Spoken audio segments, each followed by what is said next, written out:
भारताच्या प्रत्येक भूमीमध्ये, प्रत्येक कणाकणामध्ये आज भारताचा तिरंगा खरं तर फडफडतो आहे. जणू काही हा तिरंगा आपल्याला स्मरण करून देतो आहे की जीवन जगत असताना चार भिंतीच्या आतला संसार जगून फायदा नाही, तर या भारत भूमीसाठी सुद्धा समर्पण प्रत्येकाच्या अंगी असावं.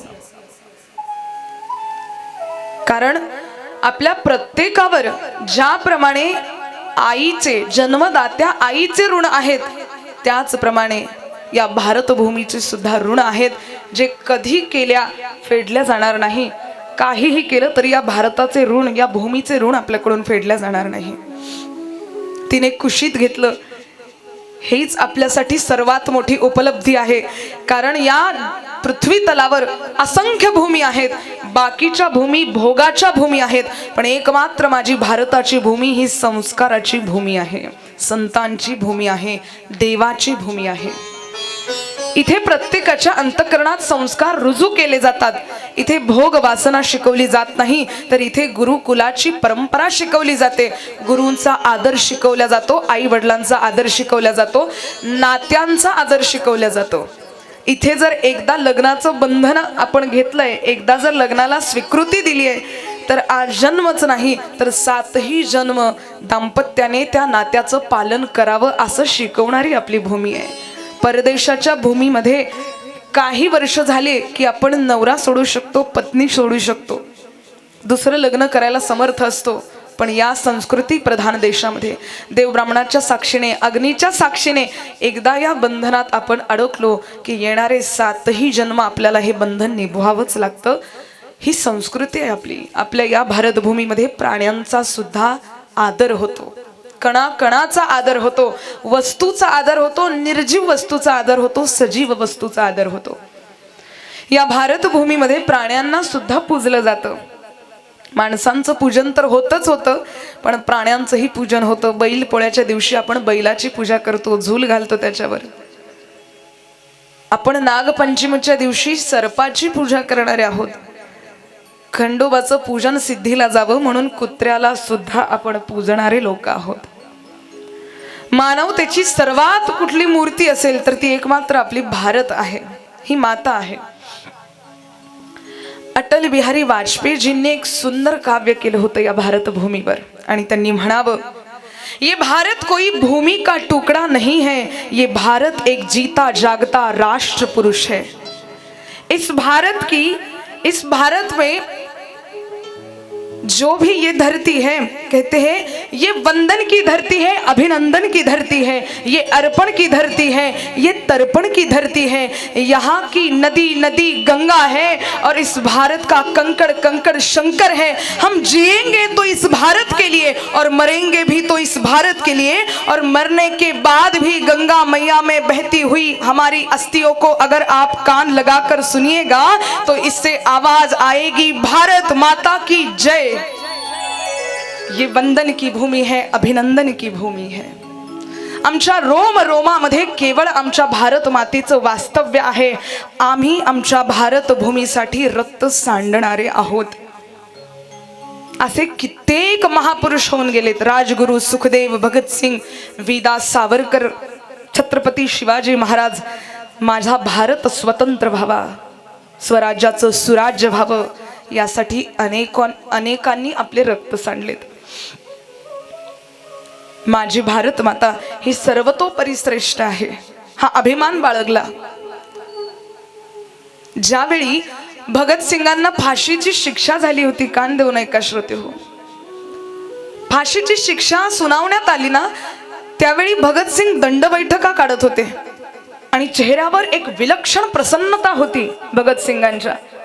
तिथल्या जेलरनी 2-3 जण गेलेत आणि भगतसिंगांना प्रश्न करतायत, थोड्या वेळानंतर तुम्ही मृत्युमुखी पडणार आहात, तुम्हाला भय वाटत नाही मृत्यूचं, तुम्हाला काळजी वाटत नाही मृत्यूची. जीवन जगण्यासाठी माणूस खटाटोप करतो आणि तुम्ही मरणासाठी खटाटोप करत आहात, मरणासाठी दंडबैठका काढत आहात आणि चेहरा प्रसन्न ठेवत आहात. कान देऊ नये का? भगतसिंगांनी काय उत्तर द्यावं? त्यांनी सांगावं, लहानपणी माझी आई मला ज्यावेळी फुलं आणायला पाठवत होती ना, आई देवाचं पूजन करायची, मला सांगायची फुलं आण. त्यावेळी मी जायचो आणि परडीमध्ये फुलं घेऊन यायचो. माझी आई भगवंताची पूजा करता करता परडीतले चांगले फुलं, टवटवीत फुलं देवाच्या चरणी वाहायची आणि जे फुलं कोमेजलेले आहेत ते फुलं बाजूला काढून टाकायची. आज माझ्या भारत भूमीच्या कुशीत मला जायचंय. कान देऊ नये का, किती गोड उत्तर दिलं. भगतसिंग म्हणतात, आज माझ्या भारत भूमीच्या कुशीमध्ये मला समर्पित व्हायचंय. टवटवीत चेहऱ्याने गेलो तर माझी भारत भूमी मला आलिंगन देईल आणि कोमेजलेल्या चेहऱ्याने गेलो तर माझी भूमी माझा स्वीकार करणार नाही. म्हणून दंड बैठका काढतोय आणि प्रसन्न चेहरा ठेवतोय की मेल्यानंतर माझ्या धरणीने मला आलिंगन द्यावं आणि मला मोक्ष द्यावा. काय भाव आहे सुंदर या देशासाठी, किती समर्पण आहे. यापैकी यत्किंचित सुद्धा समर्पण आपल्या ठाई नाही आहे श्रोते हो. ज्यांनी समर्पण केलं किमान त्यांचा आदर सुद्धा आपल्या अंतःकरणात नाही आहे. मी तुम्हाला सुरुवातीलाच बोलले, 4 भिंतीतल्या आतला संसार आपण पाहिलाय, पण बाहेरच्या या भूमीविषयी कधी आपण विचार केला नाही. राष्ट्रसेवकांनी, राष्ट्रपुरुषांनी समर्पण केलं या भारतासाठी. स्वतंत्रवीर सावरकरांनी टॉयलेटच्या खिडकीचा काच तोडत खाऱ्या पाण्यामध्ये उडी मारावी. रक्त बंबाळ झालेलं शरीर होतं, अंगाला काच रगडलेले होते, पण खाऱ्या पाण्यामध्ये उडी मारावी आणि निघावं. पण दुर्भाग्यवश पुन्हा त्या विदेशी लोकांनी त्यांना पकडलं, भारतामध्ये आणलं आणि एका कारागृहामध्ये बंदिस्त करवण्यात आलं. विदा सावरकर बंदिस्त कारागृहामध्ये या देशासाठी सर्व पणाला लावलेलं होतं. पण आजकाल आपण अशा महापुरुषांवर सुद्धा संशय घेणारे आहोत. असू द्यात, तो राजकारणी विषय आपण आणायचाच नाहीये मधात. पण तरी सावरकरांचा किती त्याग होता या सर्वांमागे. ज्यावेळी कारागृहामध्ये बंद होते ना, ऐकताय ना सर्व, यमुना माई त्या ठिकाणी भेटायला आल्या. सावरकरांची पत्नी आहे, नाव आहे यमुना माई. भेटायला आल्या आणि त्या कारागृहामध्ये असलेल्या आतल्या सावरकरांना पाहिलं आणि डोळे भरून आले त्या माऊलीचे. खाली वागली आणि नमस्कार करते सावरकरांना. सावरकर म्हणतायत, माई मी तुम्हाला आशीर्वाद देण्या योग्य नाहीये, तुम्ही का मला नमस्कार करताय? संसाराचे सगळे सुख तुम्ही पाहिले होते, संसाराचे सगळे स्वप्न तुम्ही पाहिले होते, पण या स्वप्नांपैकी एक स्वप्न सुद्धा मी पूर्ण करू शकलो नाही.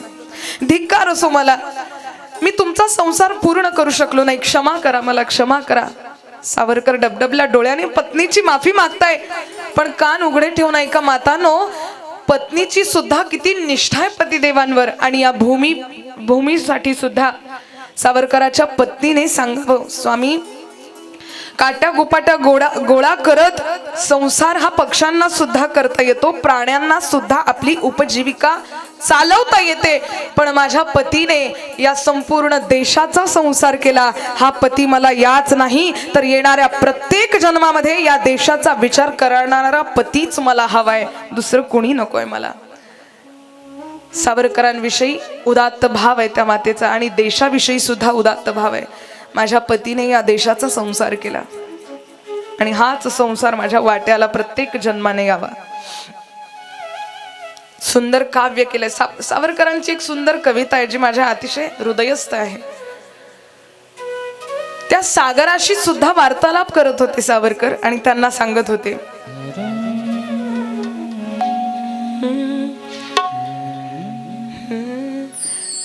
नेमजसीने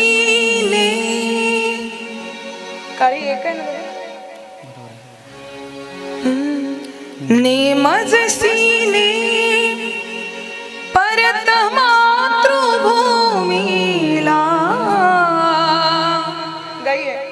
सागरा प्राण तळमळला तळमळला, सागरा सागरा नेमजसीने परत मातृभूमीला.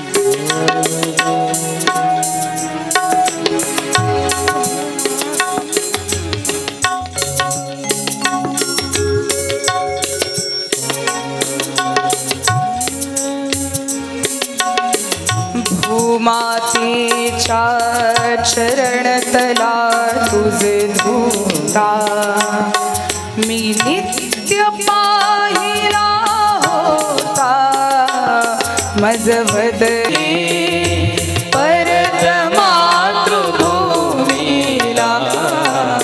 सागरा प्राण तळमळला तळमळला सागरा सागरा शुक पंजरीवा हरिण शिरावा पाशी ही फसगत झाली ऐसी भूविरह कसा सतत साहुया पुढती दश दिशा तमोमय होती. विदा सावरकरांचे सुंदर वाक्य आहे. सागराला म्हणतायत ने मजसी ने परत मातृभूमीला सागरा प्राण तळमळला शुक पंजरीवा हरिण शिरावा पाशी ही फचगत झाली तैसी.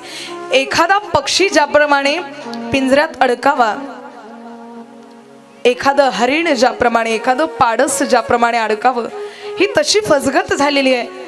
भूविरह कसा सतत साहू या पुढती दश दिशा तमोमय होती.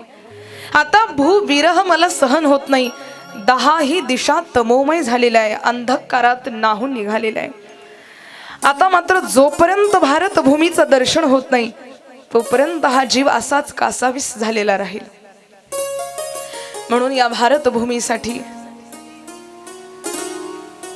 पूर्णपणे आपल्याला नाही हो काही करता येणार पण किमान ज्यांनी या भारत भूमीसाठी समर्पण केलं त्यांचं स्मरण तर आपल्याला नक्कीच करता येईल की नाही.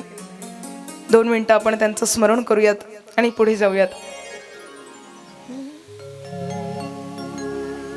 हे मेरे मिठी दीवाली वो खेल रहे थे होली जब हमेश मिठी दीवाली वो खेल रहे थे होली जब हम बैठे थे घरों में जब हम बैठे थे घरों में वो झेल रहे थे होली संगीन पे धर कर माथा सो गए अमर बलिदानी जो शहीद हुए हैं उनकी जरा याद करो कुर्बानी है मेरे वतन के लोगों जरा आँख में भर लो पानी जो शहीद हुए हैं उनकी जरा याद करो कुर्बानी. सर्वांनी टाळी वाजवत ज्यांनी आपल्या देशासाठी प्राण दिले त्या सर्वांचं स्मरण करत दोन्ही हात वर करत प्रेमाने टाळी वाजवत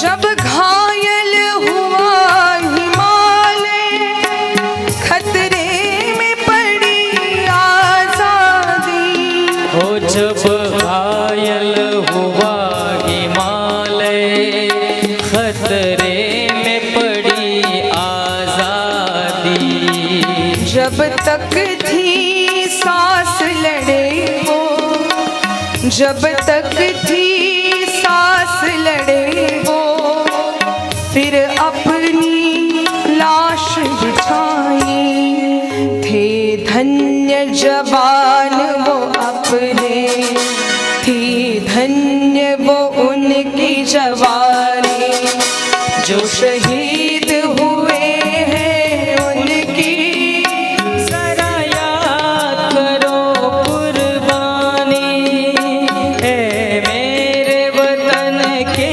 लोगों जरा आँख में भर लो पानी जो शहीद हुए हैं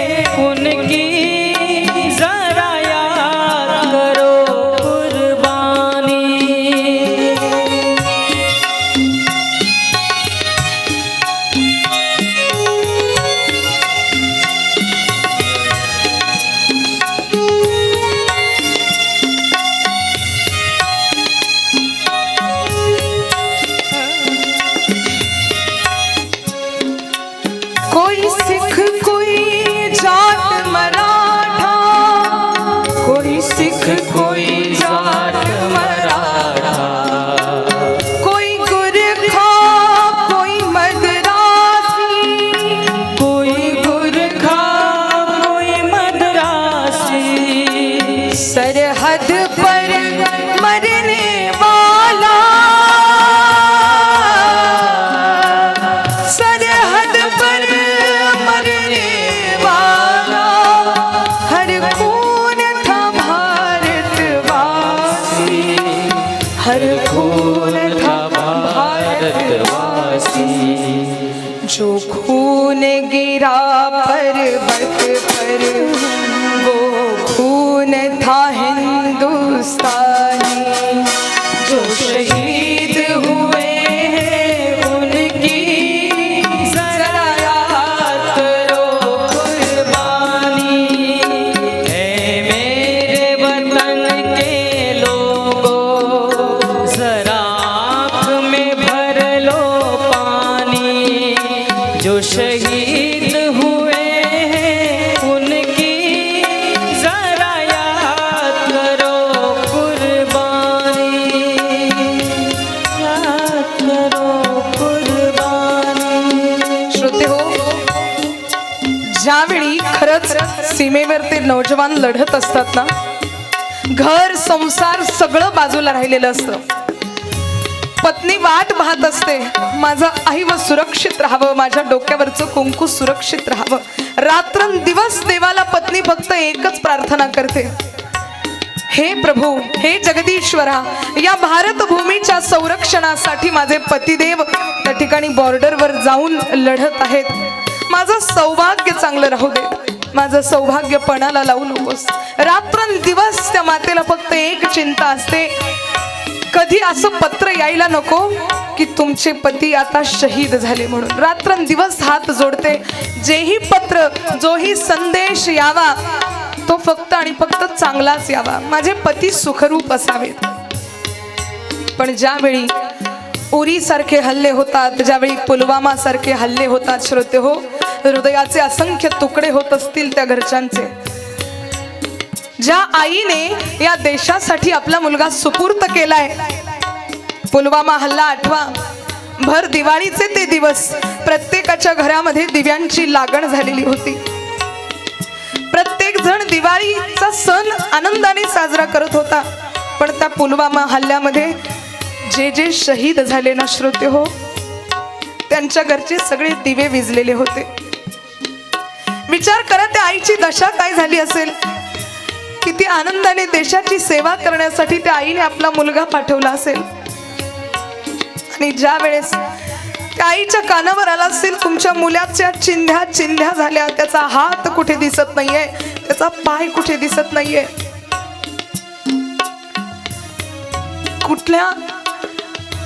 कुठल्या याचना, कुठली भीक मागितली असेल त्या आईने त्या जगदीश्वराकडे. अरे बाबा, दिवाळी सारखा सण आहे परमेश्वरा, सगळ्यांच्या घरी दिव्यांची लागण आहे, पण आज माझ्या घराचा कुलदीप कायमचा विझलेला आहे. विचार करा त्या पत्नीची सुद्धा काय दशा झाली असेल, जिने 7 जन्म साथ करण्याचं वचन दिलं असेल त्या पुरुषाला आणि त्या जवानाने. या भारत भूमीसाठी आपलं सर्वस्व पणाला लावत देह झोकून दिला या धरणीसाठी. आपल्या मलकापूरमध्ये सुद्धा आदरणीय वंदनीय वैकुंठवासी शहीद जवान होऊन गेलेत. संजय सिंग राजपूत असं त्यांचं नाव होतं. लहान लहान 2 मुलं होते हो. कोणाकडे पाहावं त्या मुलांनी. बापाचं छत्र सर्वात मोठं असतं मुलासाठी. ज्यावेळी बापाचा आधार नाहीसा होतो ना, दश दिशाहीन होऊन जातात, सगळीकडे अंधाराचं आच्छादन असतं. त्या लहान मुलाने ज्यावेळी अंत्यविधी केला त्या बापाचा, 5-7 वर्षाचा मुलगा होता तो. आता बाबा पुन्हा डोळ्याने कधीच दिसणार नाही, कधीच बाबांना बाबा म्हणता येणार नाही, कधीच मारलेल्या हाकेला बाबा धावून येणार नाही, बापाला फोन करून सांगता येणार नाही की माझ्यासाठी खेळणे आणा, माझ्यासाठी काहीतरी आणा. दशा होत असेल त्या कुटुंबियांची विचार करा. आपण फक्त आपल्यासाठी जगणारे आहोत, पण किती उदार मन असेल, किती आभाळा एवढं मन असेल की या प्रत्येक भारतवासियांसाठी ते मरायला सुद्धा तयार होतात. धन्य धन्य आहेत ते वीर जवान ज्यांनी आपला देह या धरणी मातेच्या सुरक्षिततेसाठी खर्च केला, कारणी लावला. ज्यावेळी पुलवामा हल्ला झाला ना, खरंच त्या देहाच्या चिंध्या झालेल्या होत्या. कशी होती ती काया झालेली.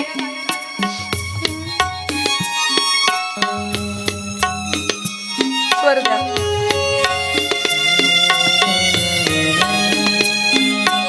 थी खून से लथपथ काया, थी खून से लथपथ काया, फिर भी बंदूक उठा के, फिर भी बंदूक उठा. अंगांगातून रक्त येतंय, हात शाबूत नाहीये, पाय शाबूत नाहीये, पण जोपर्यंत शरीरामध्ये प्राण आहे तोपर्यंत दुष्टांचा आणि शत्रूचा मी निपात करेल. माझ्या भारत भूमीवर कुठलं संकट यायला नको, कुठली आच यायला नको. अहो आताच पहलगाम हल्ल्यामध्ये सुद्धा हिंदू आहे की मुसलमान आहे हे विचारून गोळ्या झाडण्यात आल्या. कित्येक जणांचं तिथे सुद्धा मरण झालं. हिंदू म्हणून जन्माला आलेलो होत आपण. या धरणी मातेच्या सुरक्षिततेसाठी या नौजवानांनी आपले प्राण त्यागलेले आहेत. कितपट प्राण त्यागलेत बघा. जोपर्यंत शरीरातला प्राण जात नाही तोपर्यंत ते लढले. थी खून से लथपथ काया, फिर भी बंदूक उठाते, 10-10 को एक ने मारा और गिर गए होश गवाते. जब अंत समय आया तो कह गए कि हम चलते हैं. खुश रहना देश के प्यारों, खुश रहना देश के प्यारों. अब हम तो सफर करते, अब हम तो सफर करते हैं. थे धन्य वो वीर अपने, थी धन्य वो उनकी जवानी, जो शहीद हुए हैं उनकी जरा याद करो कुर्बानी. ए मेरे वतन के लोगों, जरा आँख में भर लो पानी, जो शहीद हुए हैं उनकी जरा याद करो कुर्बानी. क्या लोग थे वो दीवानी, क्या लोग थे वो अभिमानी, जो शहीद हुए हैं उनकी जरा याद करो कुर्बानी, जो शहीद हुए हैं उनकी जरा याद करो कुर्बानी. बोलिए भारत माता की जय, भारत माता की जय. वंदे मातरम, वंदे मातरम, वंदे मातरम. सत्य सनातन हिंदू धर्म की जय. या भारत देशाचा आज स्मरण व्हावं आणि या भारत देशांसाठी जे अविरत अखंडित लढतायत. आपल्या दाताळा गावाचे सुद्धा एक सुपुत्र आहेत, आपल्या सर्वांना माहिती आहे, आमचे राजेंद्र काका महाजन. परमेश्वराची दया आहे, परमेश्वराची कृपा आहे की त्यांना सुखरूप आपल्या गावात पुन्हा भारत भूमीने आणलं. कुठले संकट त्यांच्यावर आले नाहीत. धरणी मातेने आयुष्य दिलं, भरपूर आयुष्य दिलं. आमच्या काकांची सुद्धा हीच परिस्थिती होती ना. घरी मुलगी होती, मुलगा होता, पत्नी होती, आपल्या सर्वांना माहिती आहे. पण या भारत भूमीने दीर्घायुषी त्यांना केलं. आपल्या दाताळामध्ये जे असलेले हे जवान आहेत, वीर आहेत, आमच्या राजेंद्र काका महाजनसाठी जोरदार टाळ्या वाजवून आपण स्वागत करूया. आणखीही बरेच जण जेही काही असतील दाताळ्या गावातून त्यांच्या सुद्धा एकदा जोरदार टाळ्यांनी आपण स्वागत करूयात. खरंच त्यांच्यामुळे आज आपण इथे सुरक्षित बसलेलो आहोत. ते तिकडे लढत असतात म्हणून आपण इथे आरामात बसून कथा ऐकू शकतो, नाहीतर कधीच या प्रत्येक मातेच्या डोक्यावरचं कुंकू निघून गेलं असतं. हा परमार्थ, हा धर्म सगळा लयाला गेला असता. पारतंत्र्याचा तितका अंधकार पोहोचलेला होता या भारत भूमीवर. तेवढं पारतंत्र्य होतं, पण या सर्व जवानांनी, या सर्व वीर पुरुषांनी या भारताला स्वतंत्र या ठिकाणी केलेलं आहे. इतका सुंदर असलेला आपला भारत देश संस्कृती प्रधान आहे. बघा, पहिले सुद्धा आपल्या भारतातून सोन्याचा धूर निघत होता असं म्हणतात, हो की नाही? क्या कहते हैं? जहाँ डाल डाल पर सोने की चिड़िया करती है बसेरा, वो भारत देश